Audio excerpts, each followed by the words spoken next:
The Ill Wind of the World, Shadows of Mammon, Stories of Power, Pride, and the Price of Fortune. Author, Othniel Max Daves. Date, November 4th, 2024. King of Ashes, Empire of Dust. He sat alone in the darkened, echoing hall of his mansion, his body shrunken and frail against the vastness of the world he'd built. The walls were lined with paintings worth millions, their lifeless eyes staring down at him, and artifacts he had collected from every corner of the earth filled every shadowed corner. Each object, each brushstroke, a testament to his wealth, his influence. It was all his, every inch of this sprawling empire of stone and glass, this mausoleum of status. Yet now, on the edge of his final days, the silence pressed in, heavy and accusing, and he felt it keenly. He was utterly alone. It had taken years to amass his fortune. He'd been ruthless, calculating with the world at his feet. He'd owned entire industries, toppled governments with his money, bought and sold power like a commodity. Politicians, captains of industry, even heads of state, they all came to him. He was the kingmaker, the untouchable. Yet in this dim hour it all seemed hollow, like a faded echo that had once sounded strong and true, but now rang weak and empty in his ears. He reached for a glass of the finest whiskey money could buy, his hands trembling. But as the golden liquid slipped down his throat, it offered none of the warmth he craved. Only a cold bitterness settled in his stomach. For the first time, he couldn't deny the truth that gnawed at the edge of his mind. His empire was an illusion. His wealth, his influence, his power, all of it was slipping through his fingers, like sand he could no longer grasp. His body had begun its betrayal months ago, a betrayal that no amount of money or influence could buy him out of.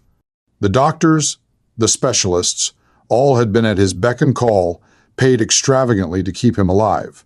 But as they delivered the news, he could see the pity in their eyes, the uncomfortable glances they exchanged, knowing that this titan of industry, this architect of fortunes, was beyond their saving.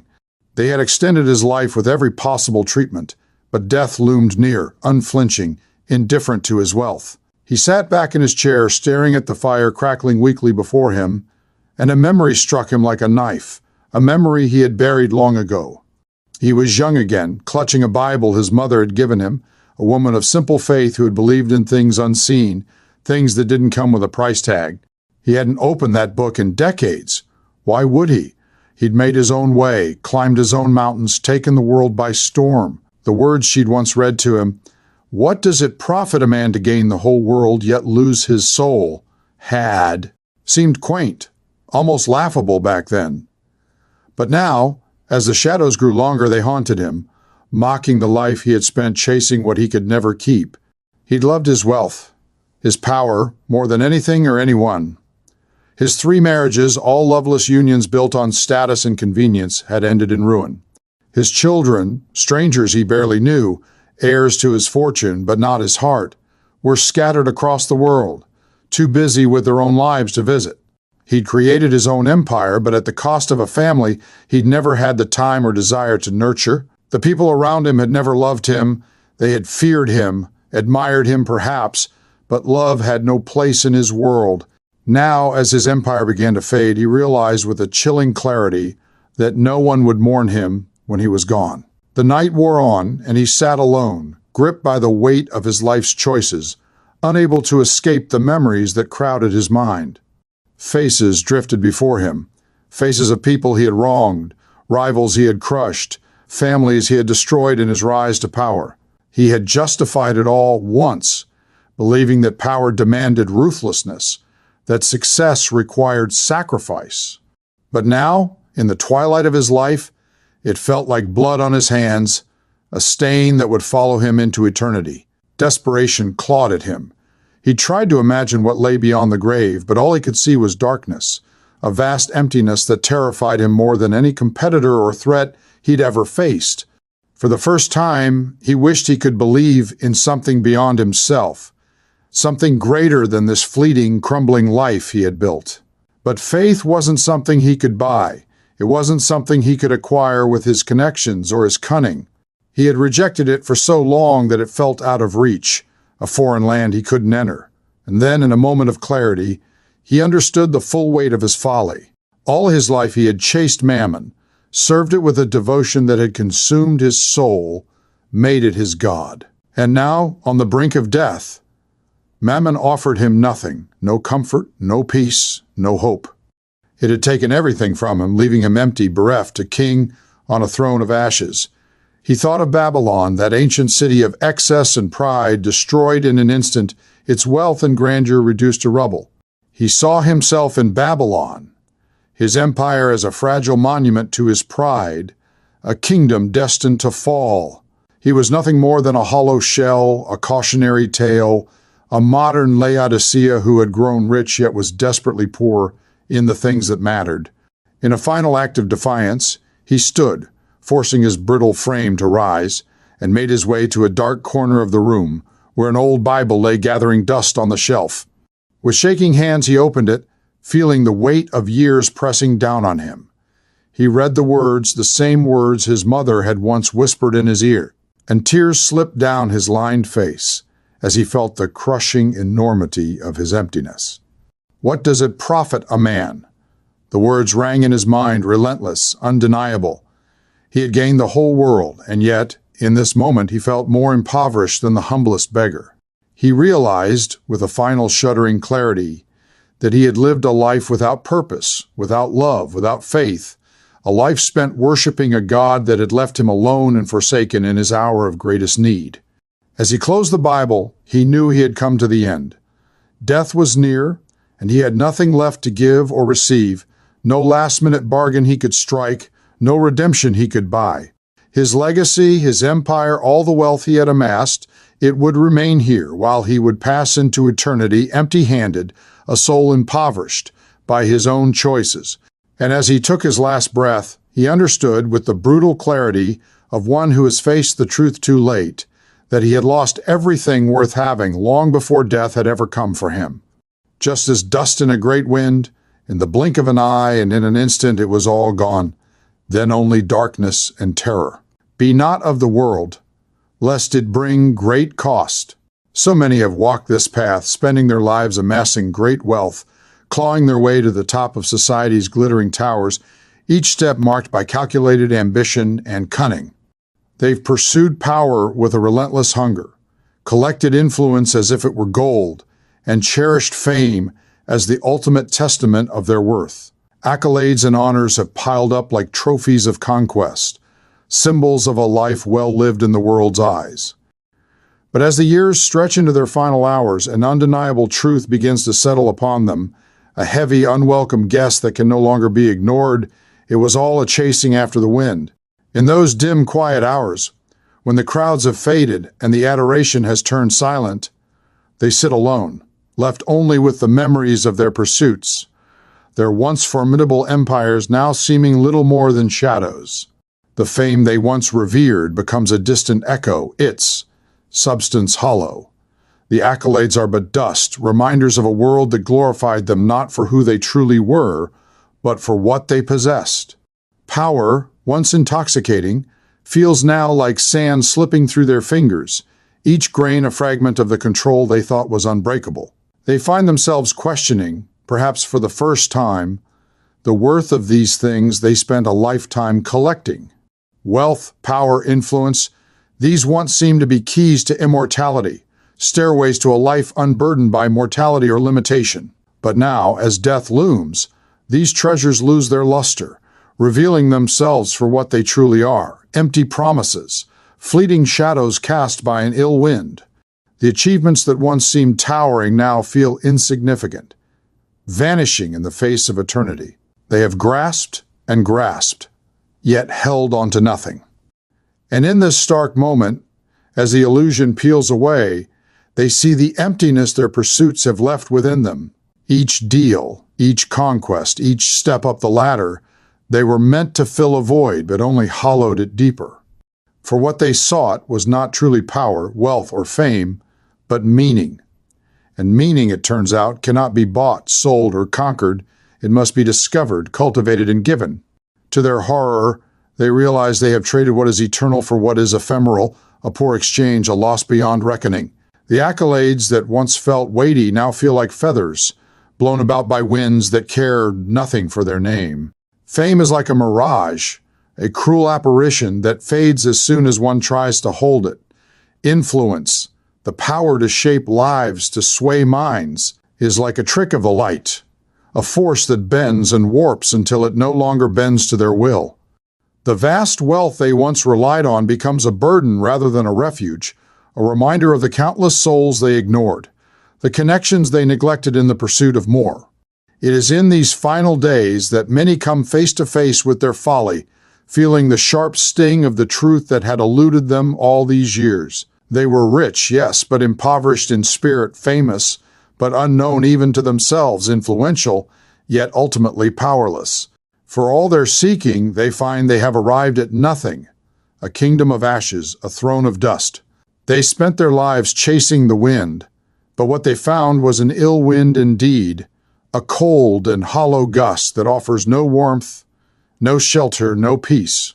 And as they take their last breaths, they are forced to acknowledge that life's true treasures were never in the things they gathered, but in the things they neglected. Love, faith, integrity, kindness, the simple, unadorned virtues that can't be purchased or bartered but are freely given and deeply felt. These, they find too late, are the wealth of eternity, the only things that endure when the wind has passed and the shadows have faded.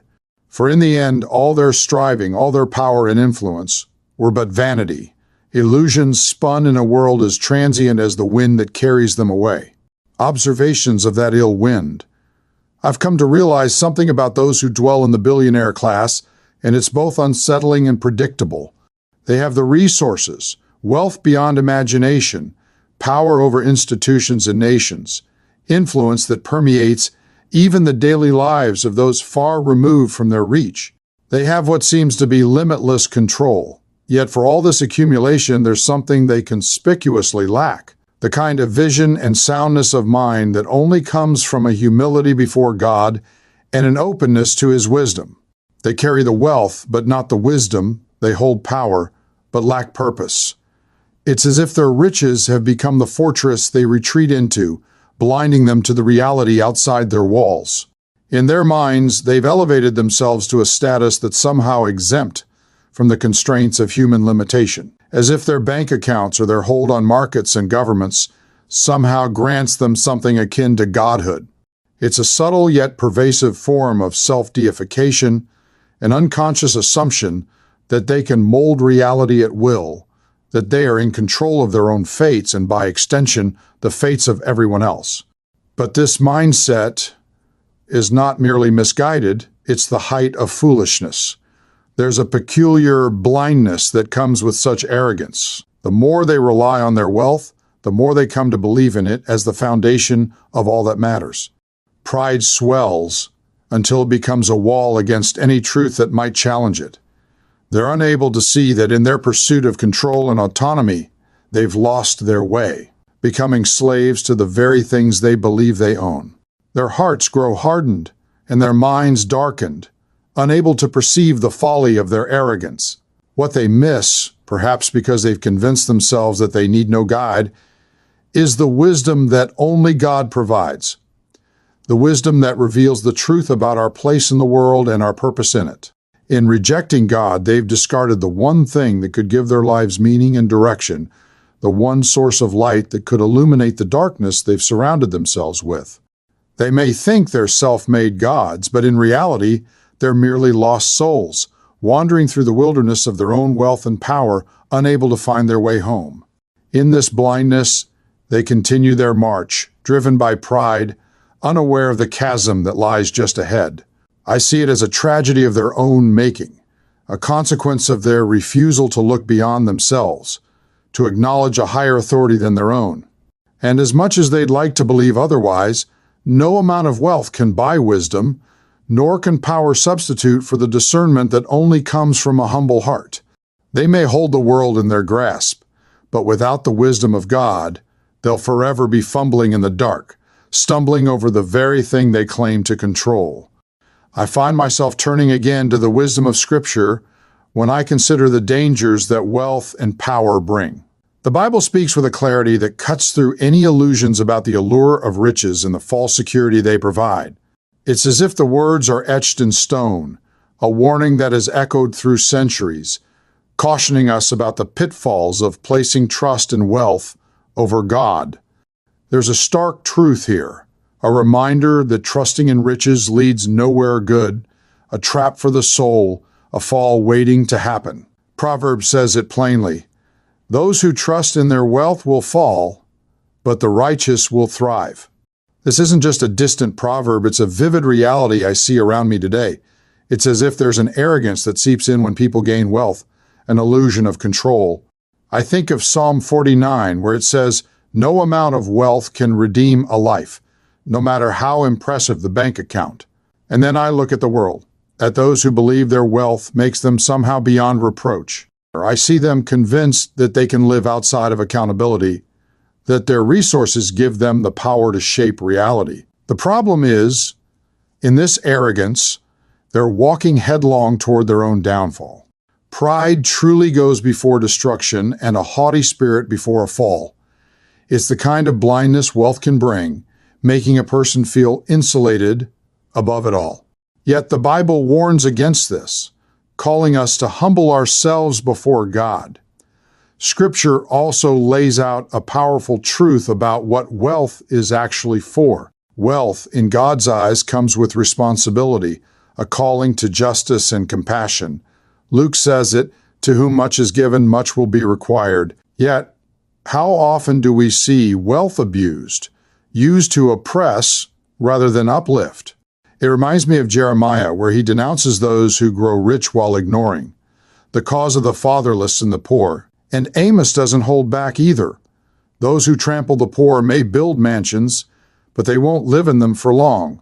The prophets make it clear that hoarding wealth and ignoring justice is an offense to God, and it invites His judgment. And then there's this idea that wealth is a false foundation, a hollow refuge.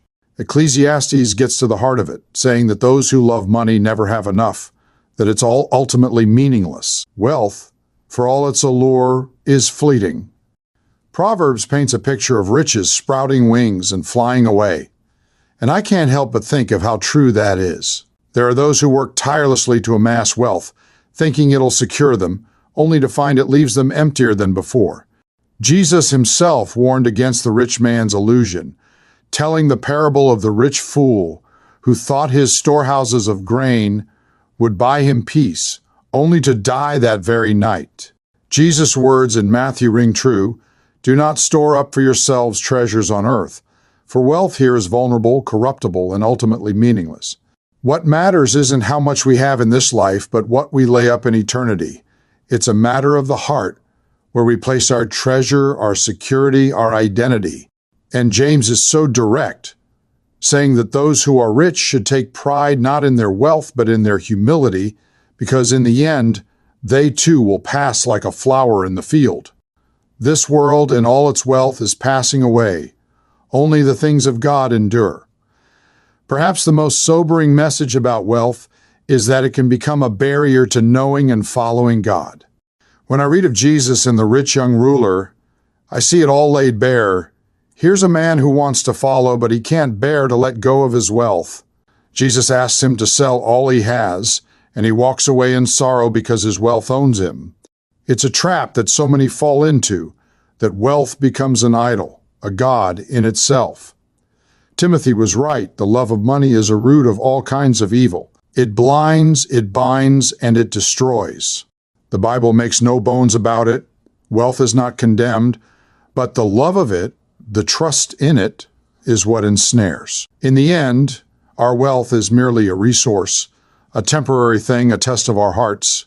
The question isn't how much we have, but what we do with it, how we use it to serve others and honor God. The scriptures call me back to this again and again, reminding me that without humility, without justice, without a heart that is set on God, wealth is nothing more than dust waiting to scatter in the wind.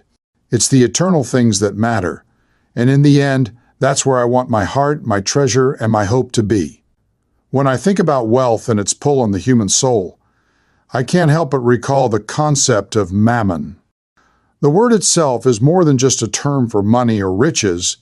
It carries a deeper, darker connotation, a force that demands allegiance. Jesus personified mammon as something almost living, a rival deity, an idol that requires worship, positioning itself as a false god that seeks to lure hearts away from the true God. Mammon is wealth and materialism as a spirit that deceives, that blinds, that corrupts. In the semiotics of Scripture, mammon symbolizes more than money.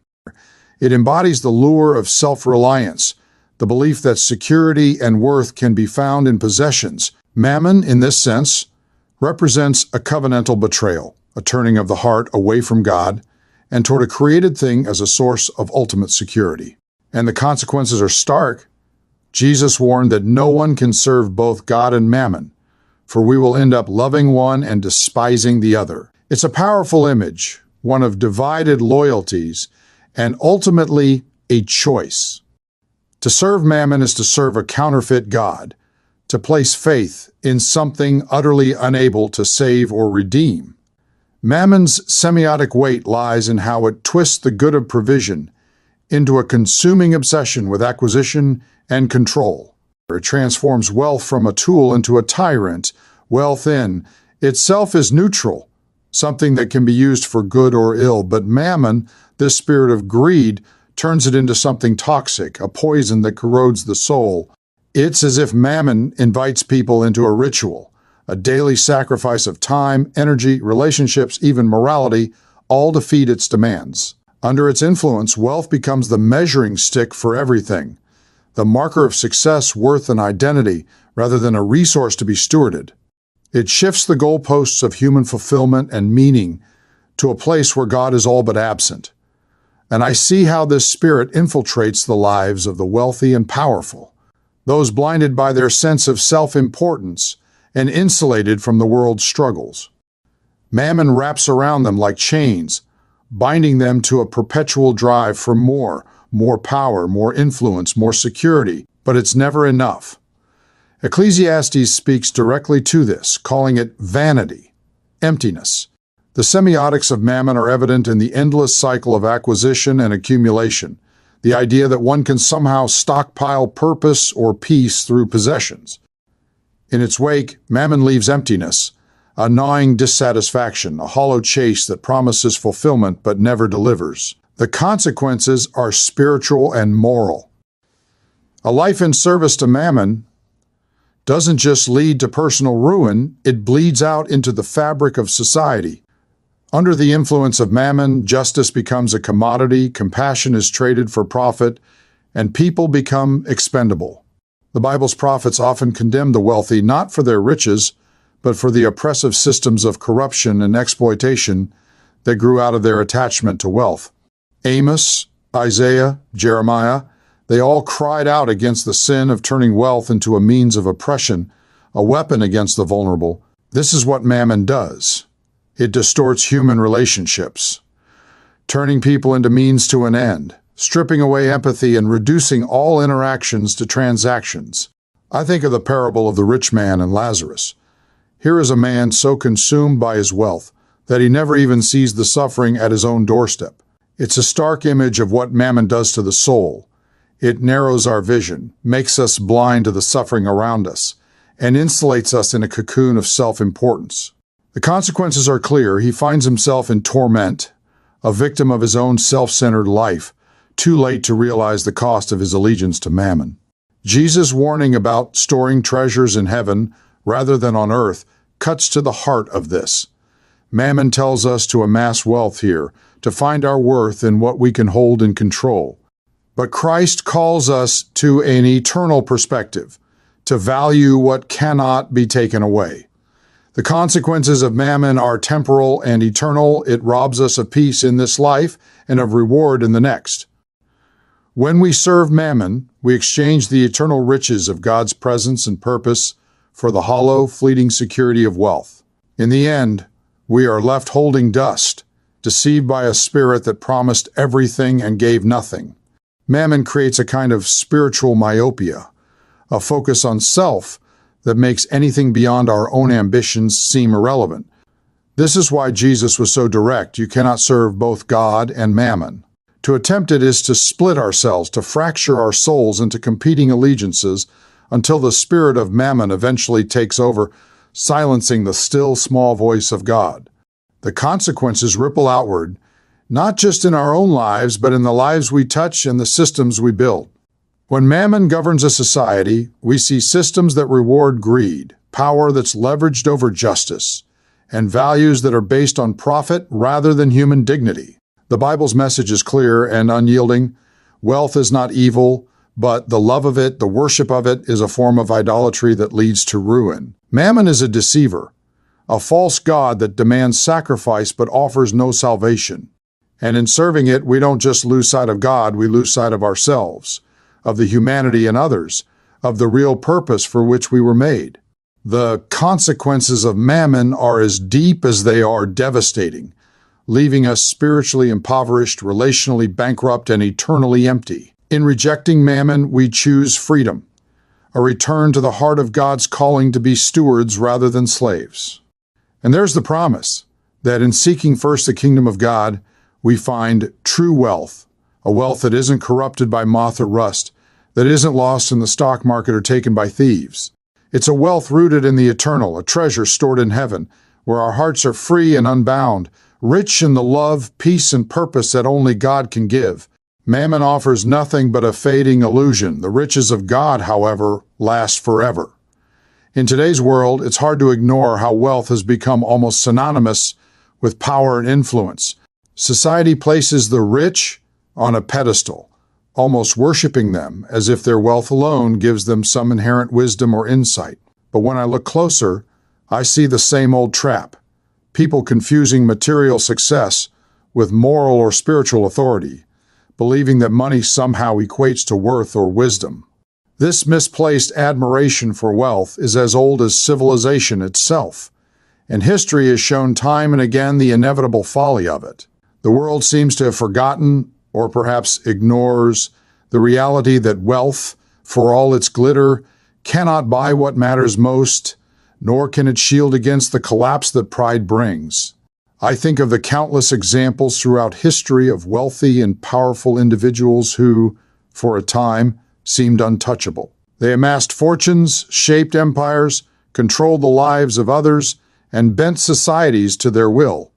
And yet so many of these great figures met the same fate, humbled, or worse, humiliated by the very wealth and power they thought would secure them.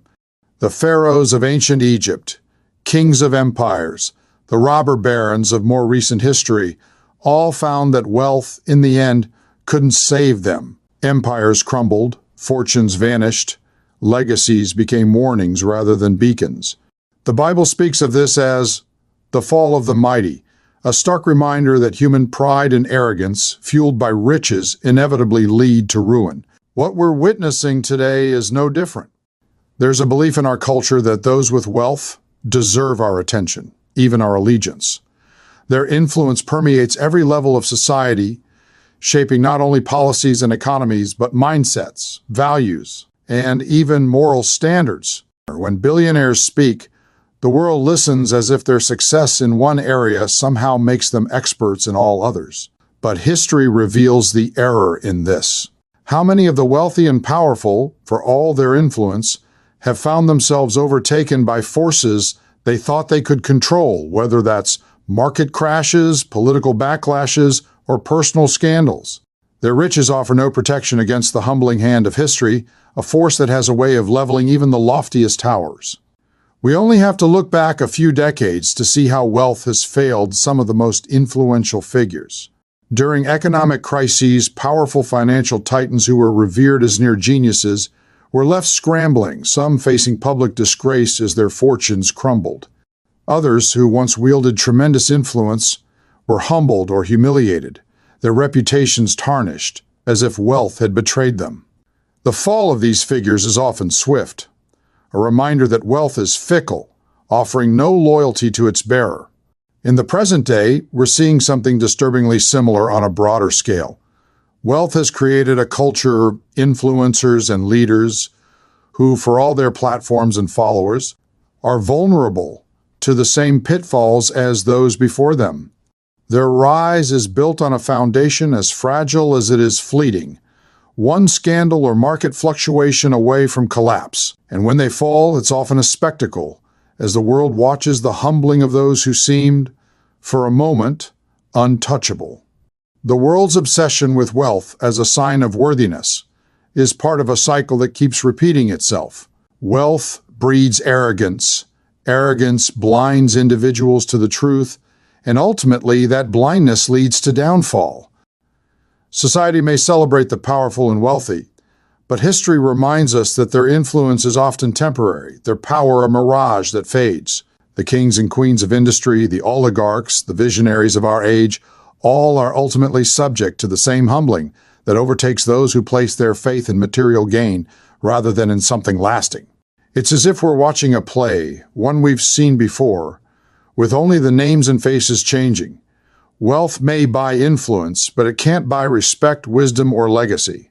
True worth, as history shows, is measured by character, by values, by humility before something greater than oneself. In rejecting this truth, today's powerful elites are destined to face the same consequences as those before them. Wealth alone will fail them, as it always does, and they too will be humbled or even humiliated by forces beyond their control.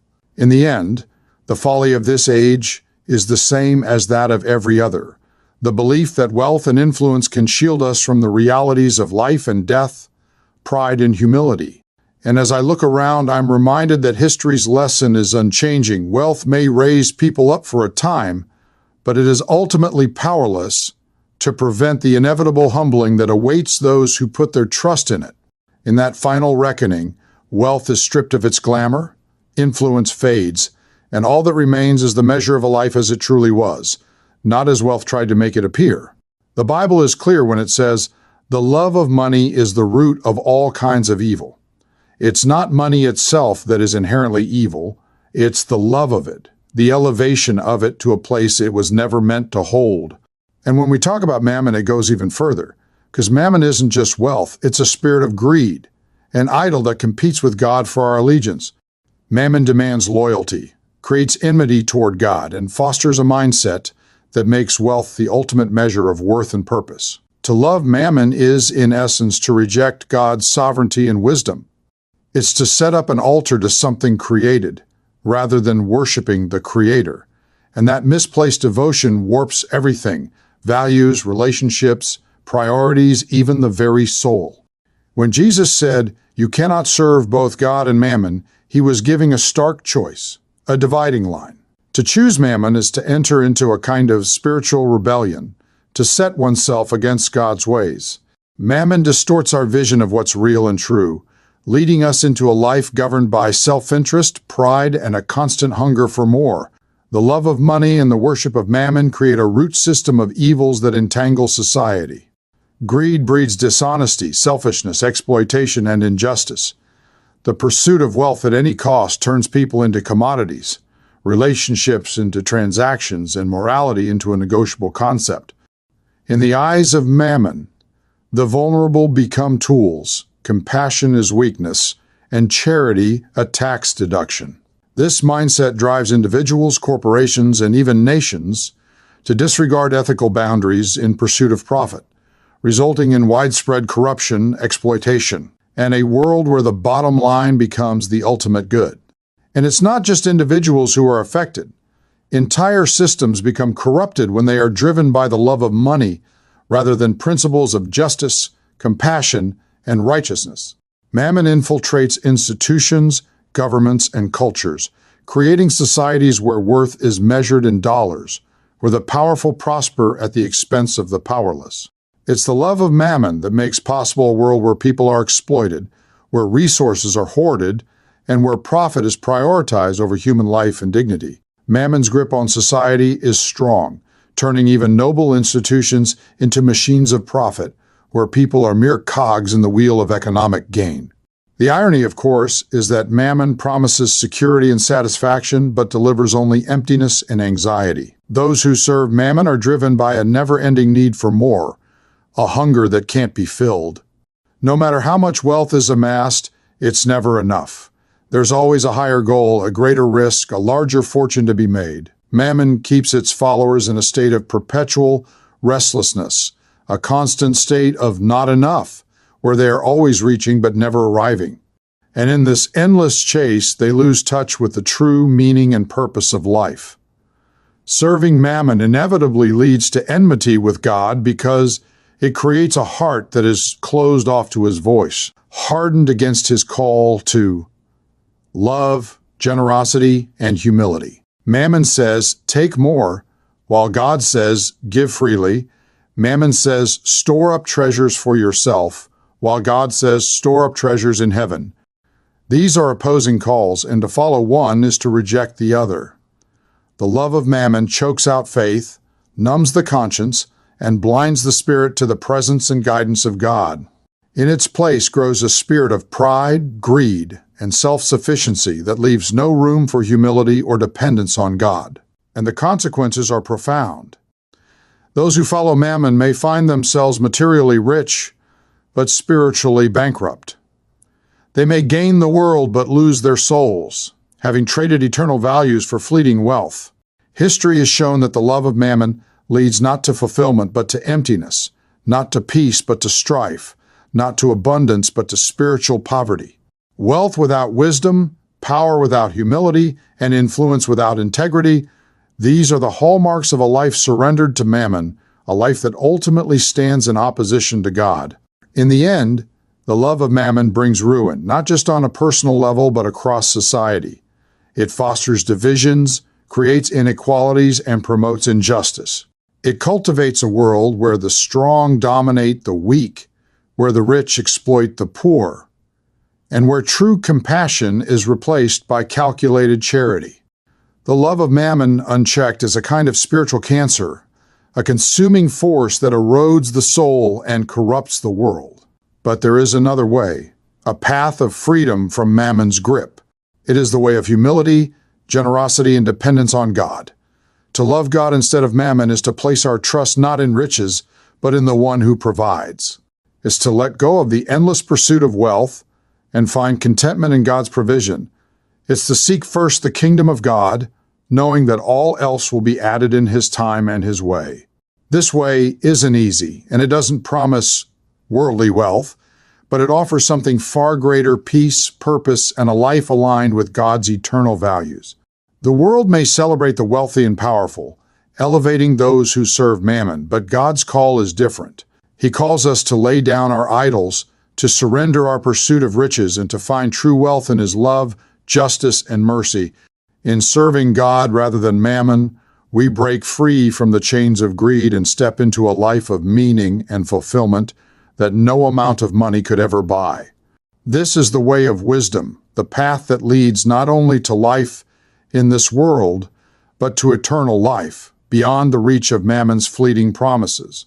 When I think about the Church of Laodicea, I see a haunting reflection of today's culture, a society obsessed with wealth, blinded by its own prosperity and insulated from the truth. The Laodiceans believed they had everything they needed. They saw themselves as rich, self-sufficient, lacking nothing. But in the eyes of Christ, they were wretched, pitiful, poor, blind, and naked. Their wealth had dulled their spirits, lulled them into a dangerous complacency, a lukewarm faith that neither honored God nor embraced the world fully. They were lukewarm, neither hot with passion for the truth, nor cold enough to recognize their own need. Christ's words to them are direct and uncompromising. I am about to spit you out of my mouth. This is what happens when mammon takes hold, when wealth becomes the lens through which a people see themselves and their worth. The Laodicean church serves as a stark warning to us now. They were wealthy in material things, but impoverished in spirit. Their riches had become a curse, blinding them to their true condition, leading them into self-reliance instead of dependence on God. And so Christ calls them to repent, to buy from Him gold refined in the fire, true wealth that doesn't fade or corrupt. He calls them to open their eyes and see themselves as they truly are, not through the deceptive lens of mammon, but through the piercing light of His truth. The spirit of Laodicea is alive in today's world. particularly in a culture that idolizes wealth and treats material success as a sign of blessing, even spiritual superiority. Churches and individuals alike can fall into this trap, measuring their faith by their bank accounts, by the size of their buildings, by the influence they wield. Yet, like Laodicea, this wealth can blind, creating a lukewarm faith that is satisfied with outward success but empty within. The Laodiceans had mistaken their material comfort for God's favor, but in reality, their riches were a spiritual deadweight, keeping them anchored to a life of shallow faith and blinding them to the call to true discipleship. And then there's Babylon, the very embodiment of Mammon's ultimate empire, a city of excess, of decadence, of unbridled wealth and power. Babylon represents everything that happens when Mammon reigns unchecked. It is a symbol of arrogance and opulence, a city built on exploitation, on the backs of the poor and the oppressed, on a system designed to serve those at the top while discarding those at the margins. In Revelation, Babylon's sins are listed: greed, luxury, immorality, and the seduction of nations. She boasts, "I sit as a queen, I am not a widow, and I will never mourn." Babylon is confident in her wealth, secure in her power, yet judgment is coming, and it comes swiftly. The imagery of Babylon falling is as stark as it is certain. This city, adorned in splendor and drunk on wealth, is utterly destroyed, brought to ruin in a single hour. The merchants and kings of the earth, who profited from her, weep and mourn from a distance, watching the city burn. Here we see the ultimate consequence of Mammon's rule, a society built on greed and pride, destined to collapse under the weight of its own corruption. Babylon's fall reveals the emptiness of its riches, the transient nature of its power. For all its glory, it cannot stand against the justice of God. The Church of Laodicea and the city of Babylon are two sides of the same coin. One shows the spiritual decay that wealth can bring to the believer, the other the societal corruption that comes when Mammon governs unchecked. Laodicea reveals what happens when the church becomes too comfortable, too prosperous, too self-satisfied. Babylon reveals what happens when an entire society builds itself on the love of wealth and power, when it becomes drunk on the intoxicating allure of riches. In both cases, we see a devastating truth. Where Mammon reigns, God's truth is obscured, humility is abandoned, and the inevitable result is judgment. Today, our world stands in a place eerily similar to both Laodicea and Babylon. Churches can become lukewarm, seduced by comfort, focusing more on wealth and influence than on faithfulness to God's call. And societies mirror Babylon's unrestrained lust for power, profit, and indulgence, where the strong exploit the weak and the wealthy grow richer at the expense of the poor. This system, like Babylon, believes it is untouchable, convinced it sits secure. But history and scripture tell a different story. Just as Christ called Laodicea to repentance, he calls the church today to wake up, to buy from him true wealth, to clothe itself in righteousness rather than the trappings of worldly success. He calls believers to reject the lie of Mammon, to step away from a life of lukewarm faith, to see the poverty beneath their material comfort. And just as God judged Babylon, the world today faces a similar reckoning. A society built on greed, driven by the love of Mammon, cannot stand. When wealth and power become ends in themselves, they lead only to ruin, as surely as Babylon's splendor ended in flames. The narratives of Laodicea and Babylon converge into one message: riches without righteousness lead to emptiness, and power without humility ends in destruction. God's call is clear: turn away from Mammon, from the spirit of Laodicea, from the sins of Babylon. To heed this call is to find life, peace, and a wealth that endures. To ignore it is to walk the path of ruin. The world may glorify the wealthy, but God's truth remains unchanging. Wealth is a fleeting thing, a mist that vanishes. Only those who build on the foundation of his righteousness will stand, while those who worship Mammon will share in Babylon's fate, watching their empires fall in a single hour. To cling to Mammon is to cling to a crumbling foundation. To walk the path of Laodicea is to invite lukewarm complacency. And to follow Babylon is to embrace a doomed system, a glittering city destined for destruction. In the end, the choice is stark: serve God or serve Mammon. And with that choice, we set the course not only of our own lives, but of our souls. The judgment of Laodicea and Babylon stands as a timeless warning, one the world would do well to heed before it's too late. Let me leave you with two final stories of two worldly men of renown. Two men who ruled the world and made it bend to their desires. Two men who would both lose it all at the end. Two men who at the end chose two very different paths. The two oligarchs, Twilight in the Empire of Shadows. He lay there in the dimming light of his chamber, the ticking of the antique clock on the wall, counting down the moments with a dreadful precision that made his skin crawl.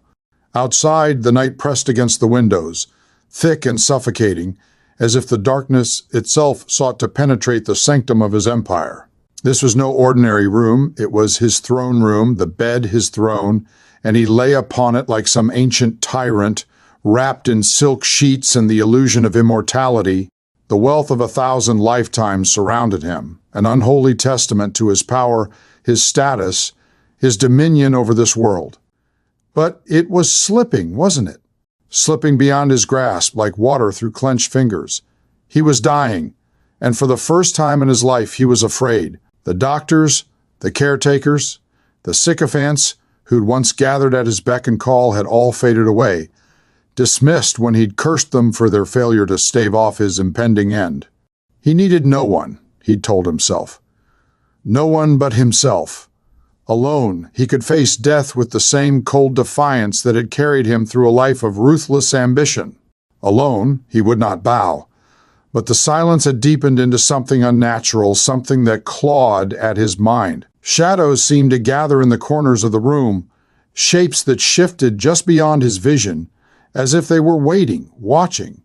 He swallowed, the sound loud in the silence, and glanced around the room. The ticking of the clock had grown louder, more insistent, a beat that echoed through the stillness like a heartbeat, his heartbeat. Each tick felt like a nail driven into his coffin, a relentless reminder that time, even for him, was finite. He reached for his glass of brandy, but his hand trembled, the glass slipping from his grasp and shattering on the floor. A thin, bitter laugh escaped his lips, the sound hollow and strange in the empty room. "You fool!" The words seemed to echo, though he had barely whispered them. But then another sound, a low, mocking laugh, coming from the shadows, from nowhere, from everywhere. He froze, his heart pounding. The laugh swelled, joined by another and another, until the room echoed with a chorus of ghastly, gleeful voices. They seemed to mock him, to revel in his helplessness. He clenched his fists, anger flaring within him. "Who's there?" he demanded, his voice breaking. Silence for a moment, then the laughter returned, closer now, as if the shadows themselves were speaking, whispering, mocking. "Who's there?" he repeated, his voice trembling. His answer was a low hiss, a voice that dripped with malice and glee. "Do you not know us, old friend?" The voice whispered, close to his ear, though no one was there. "We are your companions, the ones you summoned, the ones who walked beside you in every dark deal, every whisper, every betrayal." He tried to rise, to summon the strength that had always carried him, but his body refused to obey, and a shiver crept down his spine. Shadows writhed at the edge of his bed, taking on twisted shapes that flickered and shifted, faces and forms he half recognized, distorted and grotesque. They were the specters of his own deeds, his own choices, come to taunt him in his final hour. "You built your empire on our promises," another voice sneered, sharper, crueler. "Did you think you could escape the price?" He shook his head, gasping for air, his chest tightening. He had not believed in hell, not believed in demons. He had believed only in himself, his own power. But now that belief was crumbling, dissolving into a terror he couldn't control. He tried to summon his old arrogance, his defiance, but the words turned to ash in his mouth. A chill settled over him, a cold that seeped into his bones, and the room seemed to darken, the shadows creeping closer, pressing against him like a shroud. His heart hammered, each beat echoing the ticking of the clock, a countdown to something dreadful. He clung to his denial, to his disbelief, but the laughter grew louder, mingling with words he did not want to hear. "We are your work, your creations," a voice hissed, close to his ear. "We are the ones you fed, the ones you nurtured with your greed, your lies, your lust for power." "No," he whispered, his voice barely a breath. But they would not stop. They crowded closer, suffocating him, their voices a cacophony of scorn and derision. "You thought you were untouchable," they jeered, their laughter swelling. "But you belong to us, body and soul." He clawed at the sheets, his heart pounding wildly, terror overtaking him. The faces in the shadows grew clearer, their eyes gleaming with malice, their grins wide and terrible. They were the faces of his own darkness, the shadows he'd created and left in his wake, come now to drag him into their world. "Where do you think you're going?" One of them sneered as he tried to turn away, his body shivering violently. "Your kingdom is here waiting for you. An empire of shadows, just as you made it." He closed his eyes, clenching his fists, fighting against the wave of horror that swept over him. But even in the darkness behind his eyelids, he could feel them, pressing closer, their hands reaching for him, their laughter ringing in his ears. The clock struck midnight, its chime reverberating through the room like the tolling of a funeral bell. The shadows surged forward, a tide of darkness that washed over him, swallowing him whole. He could feel them, could feel their fingers on his skin, cold as death, pulling him down, down into the void. He opened his mouth to scream, but no sound came, only a silent gasp as the darkness consumed him, filling him with a weightless dread, a spiraling descent into a chasm without end. And in that final moment, as the last flicker of light faded from his sight, he heard them, the demons of his own making, laughing, welcoming him to the kingdom he had built, an eternal realm of shadow and despair, a fitting throne for a soul bound by its own pride. As he slipped into the abyss, the last echo of their laughter faded, replaced by a silence so absolute it crushed him, and he understood, with the chilling certainty of one who knows he is truly lost, that he had entered into his own eternity, an empire of emptiness, a kingdom of darkness that would hold him forever. The final light and a final breath. He lay alone in the dim, flickering light of his private study, his heart heavy as a stone, his thoughts drifting in a weary procession through a life that now seemed strangely foreign, as if it belonged to another man. Outside, the world went on, bustling and blind to the dying king within these walls, the man who had once shaped it with his will, bent it to his desires, a man who had walked among mortals like a god. But in this twilight of his years, a shadow deeper than any he had known pressed upon him, a sense of finality he could not shake, a dark tide that gnawed away at his pride and left him trembling. The shadows in the room seemed to pulse and shift, breathing around him, and he found himself staring into them, into their depths, as if searching for something, though he knew not what. The faint ticking of a grand clock in the hall echoed through the stillness, a reminder of time's merciless march, its hands indifferent to wealth or power. He tried to shake the dread from his heart, to summon the arrogance that had been his companion all these years, but something held him captive, something that dug into his spirit like a thorn, relentless and haunting. And then, as if from the recesses of memory, he felt it, an aching sense of emptiness, hollow and consuming, a void he had long buried under layers of achievement, wealth, and acclaim.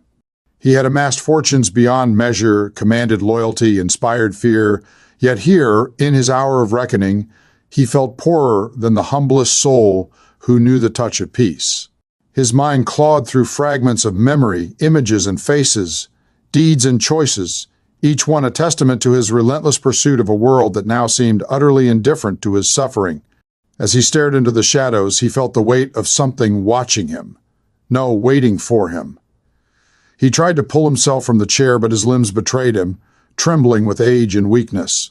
"I have won the world," he muttered, his voice barely a whisper.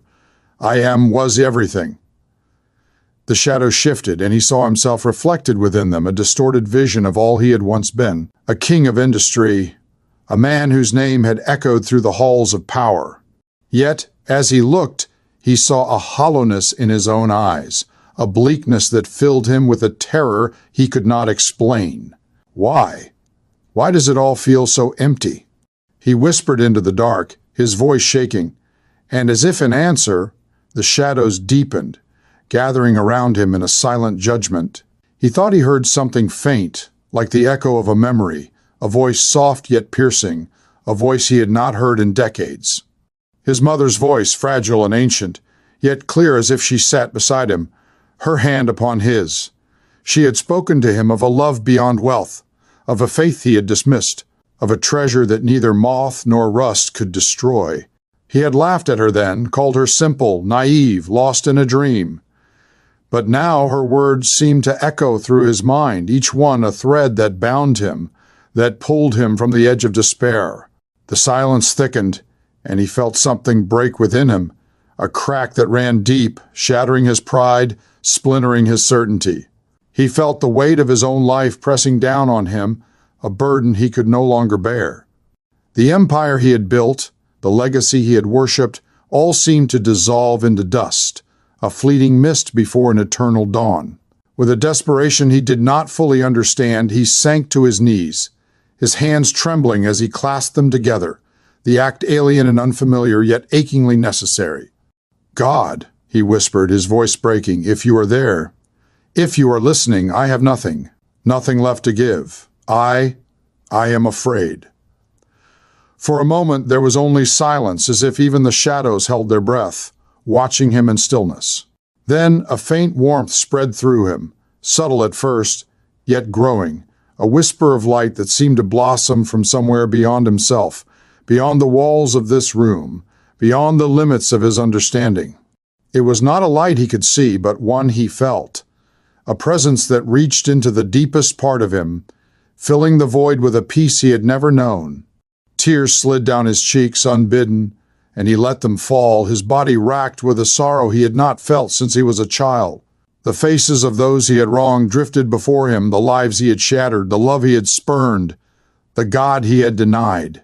Each one a weight, each one a stone, yet in this strange light, he felt no condemnation, only a profound, aching sense of release.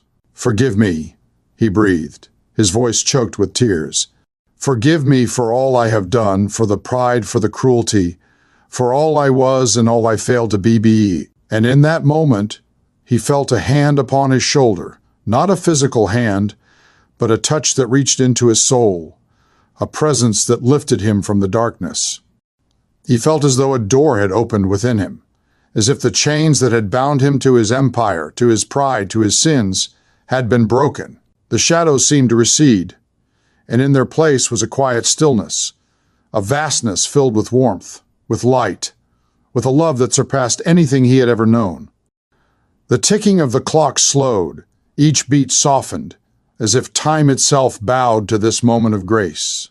He felt himself sinking into a peace that was deeper than sleep, his heart light as the burdens fell away, his spirit lifted from the weight of his sins. He closed his eyes, a final tear slipping down his cheek, and a soft smile graced his lips. When the attendants found him the next morning, they saw not the twisted grimace of fear or the blank stare of despair. Instead, they found a face softened by peace, a man who, in his final hour, had found a treasure far richer than the empire he left behind. And though the mansion stood vast and empty, there was a presence within it, a whisper of grace, a light that lingered, as if the shadows themselves bore witness to a soul that had found, in the end, the redemption it had once scorned. They laid him to rest in a grand mausoleum, surrounded by all the symbols of his life's work.